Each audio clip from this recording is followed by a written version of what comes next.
Hello, welcome to Bored and Confused, where I review shows based on two criteria. One, was I bored? Two, was I confused? Today's show is The Last Ship, starring and written by Sting.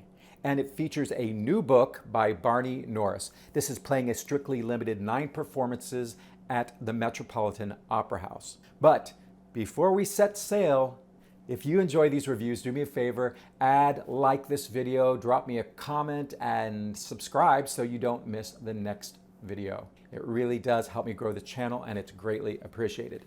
So let's talk about The Last Ship. I did not see this when it premiered on Broadway in 2014, so I really didn't know anything about it other than the fact that Sting wrote it and that Sting was gonna be in it.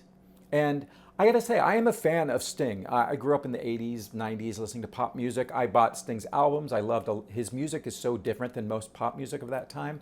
So I'm a big fan of Sting. But when it comes to this show, everything you're gonna hear is my first impression. So let's start with a little history, a little background, because this show has a long history. The whole thing is really rooted in Sting's own childhood. He grew up in Wallsend in the northeast of England. It's a shipbuilding town, and that is the world of this play, and it's the soil that this show grew out of. Now, this first came together back around 2011, 2012 with readings in New York and up in Newcastle in England. Then it premiered in Chicago in 2014 before opening on Broadway that fall at the Neil Simon Theater. That original version had a book by John Logan and Brian Yorkey. Now, John Logan is a prolific playwright and screenwriter who wrote the Tony Award-winning play Red, which I love, and he wrote the book for the Moulin Rouge musical, which I don't love as much. And Yorkey, who wrote the book and lyrics for the amazing Tony and Pulitzer Prize-winning Next to Normal, and he also wrote book and lyrics for If Then, that played on Broadway as well. Now, the 2014 production of The Last Ship was directed by the incredible Joe Mantello. But here's the thing, the show did not catch on. It got some, shall we say, pointed reviews. It struggled at the box office, and it closed after about 105 performances, even though Sting himself joined the cast to try and sell tickets. It did pick up 2 Tony nominations for the score and the orchestrations. So people have always recognized that the music was the strongest part of this show. A lot of folks said at the time that the show might have belonged in the UK more than on Broadway. Those Tyneside accents and a story about the death of British industry were a tough sell for a New York crowd. But honestly, if a show is well written, has a compelling narrative, it shouldn't matter what it's about or where it's set.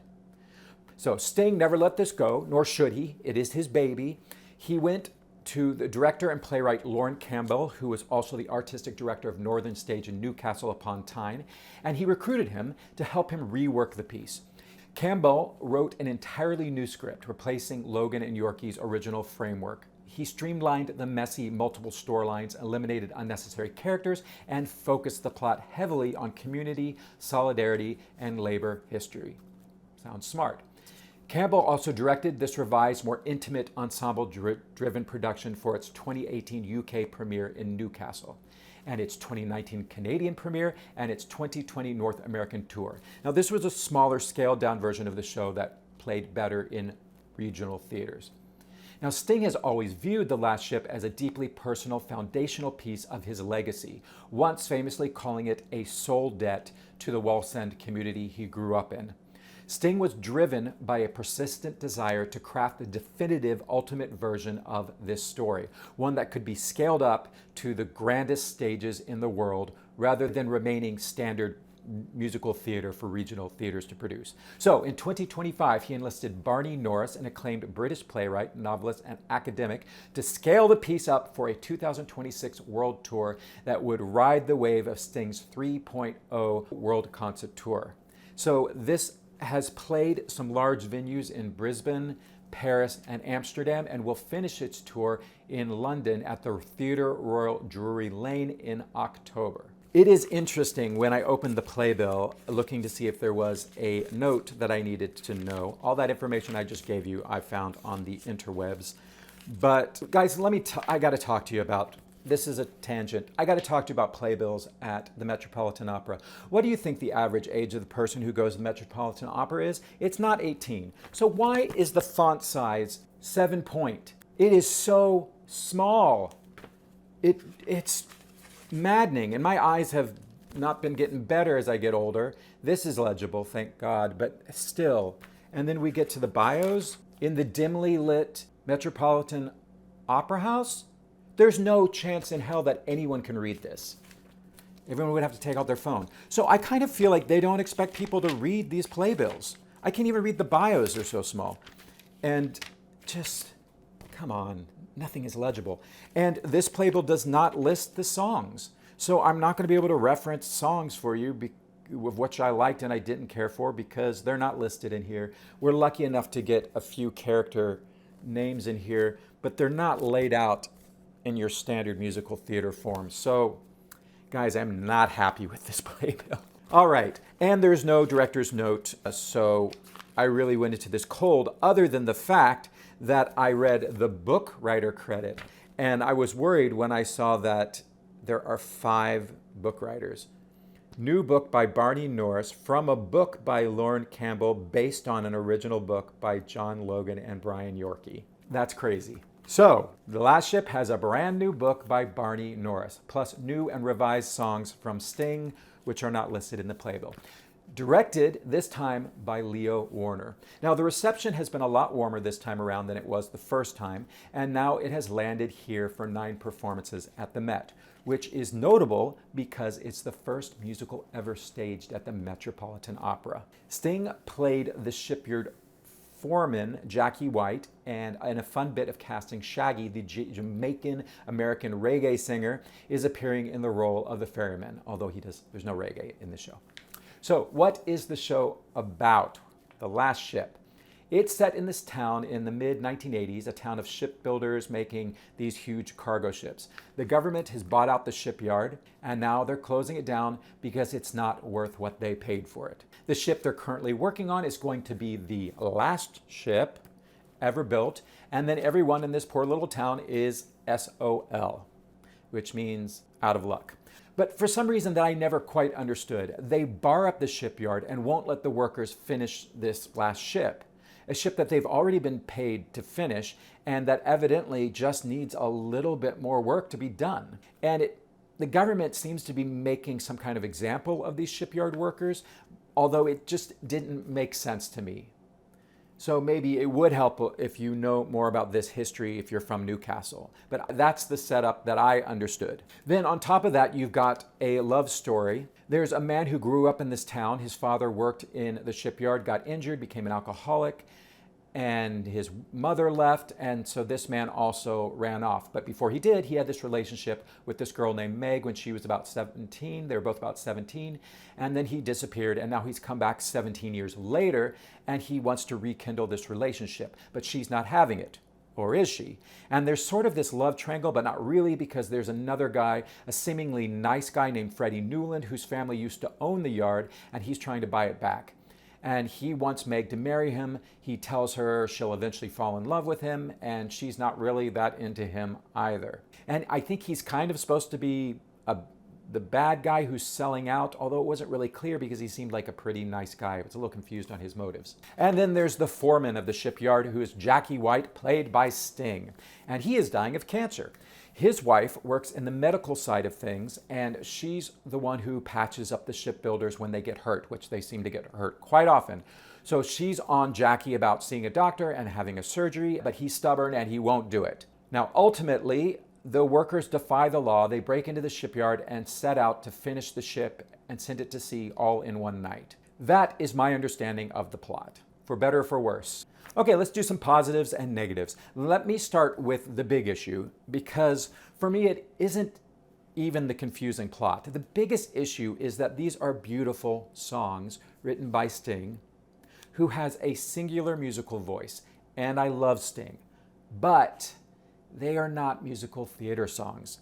They don't come out of character. They're reflective songs about a situation rather than a character actively trying to get something or change something. For most of these songs, nothing is different at the end of the song than it was at the beginning.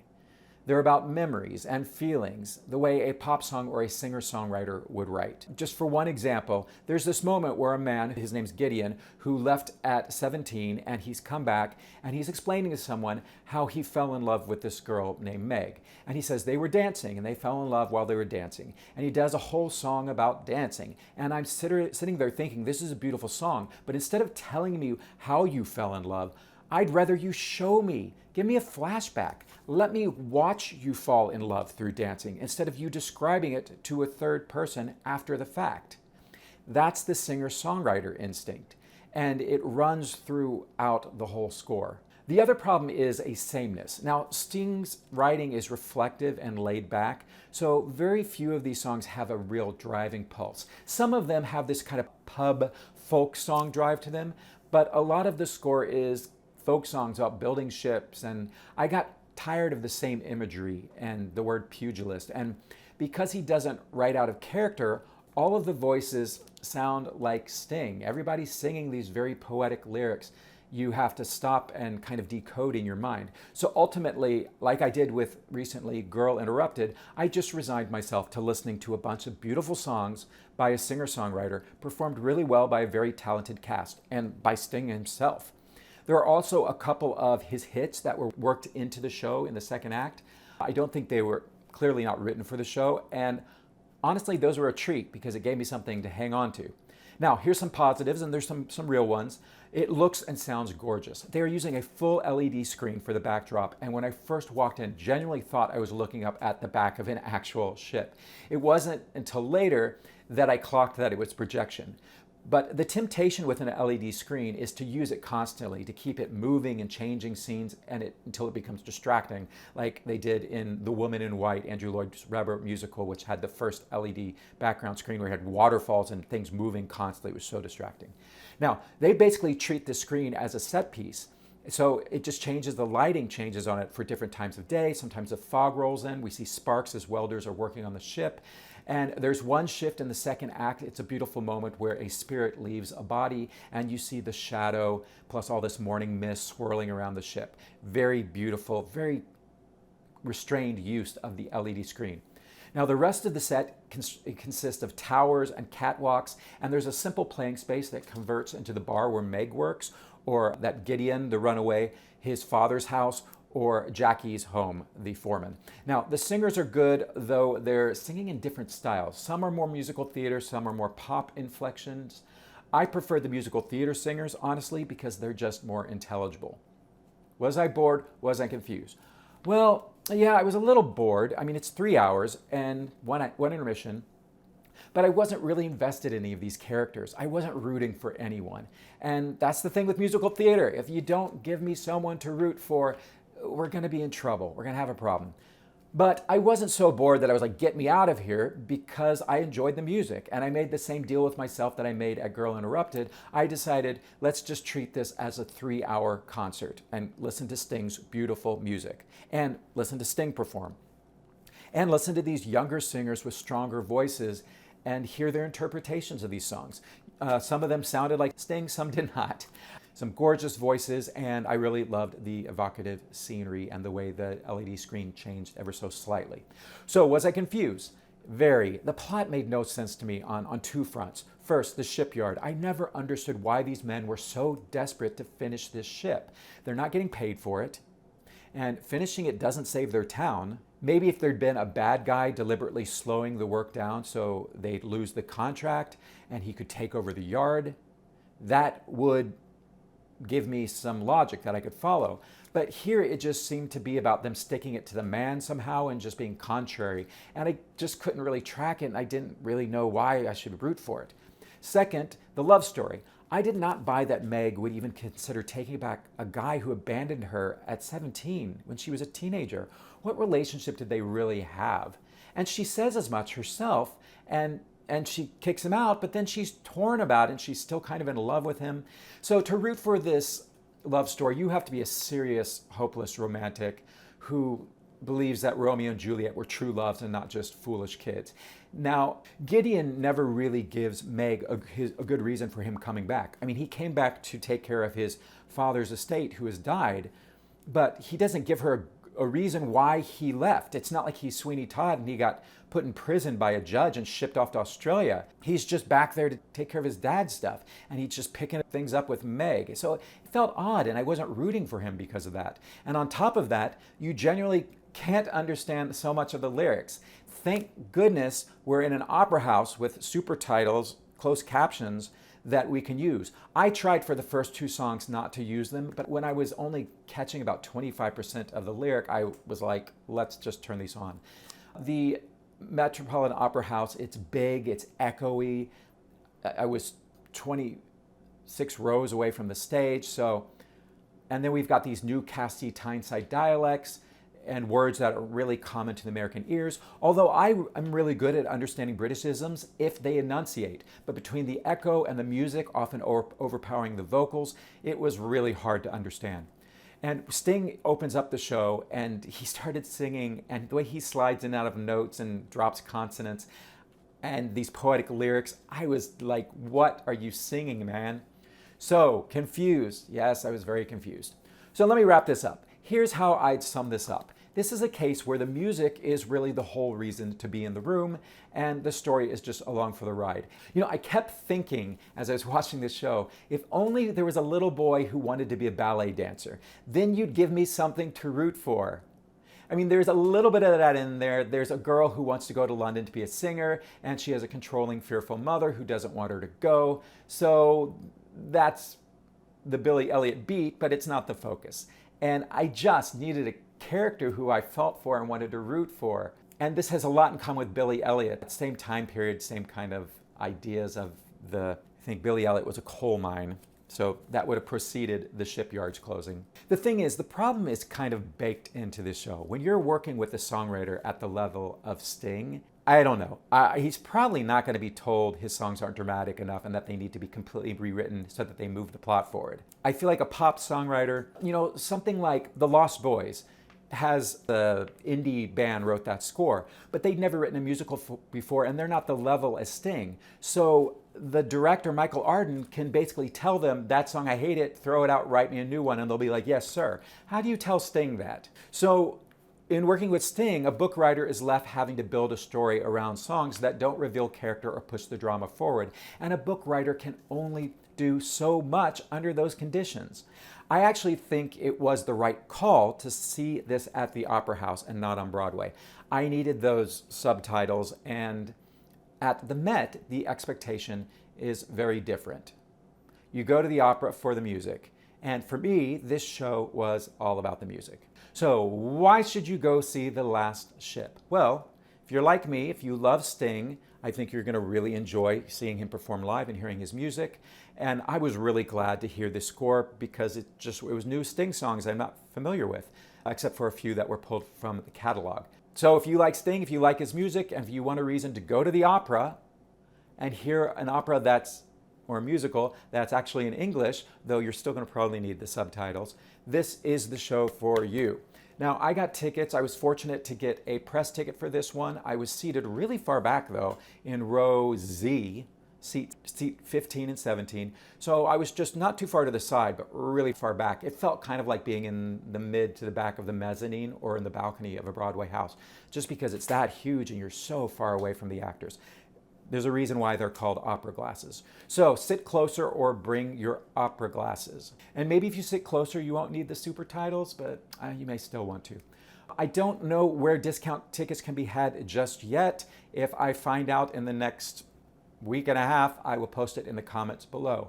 Okay, that's The Last Ship. Thank you for watching, and I will see you at the next one, which will be my review of the Public Theater's Central Park production of Romeo e Julieta, a bilingual, bipolar production of Romeo and Juliet. All right, thanks for watching. See you at the next one. Bye. Don't bore me, don't confuse me. If you do, then you'll lose me. Don't wanna drift away, wanna stay inside the play. Keep me engaged, keep me amused with what's in front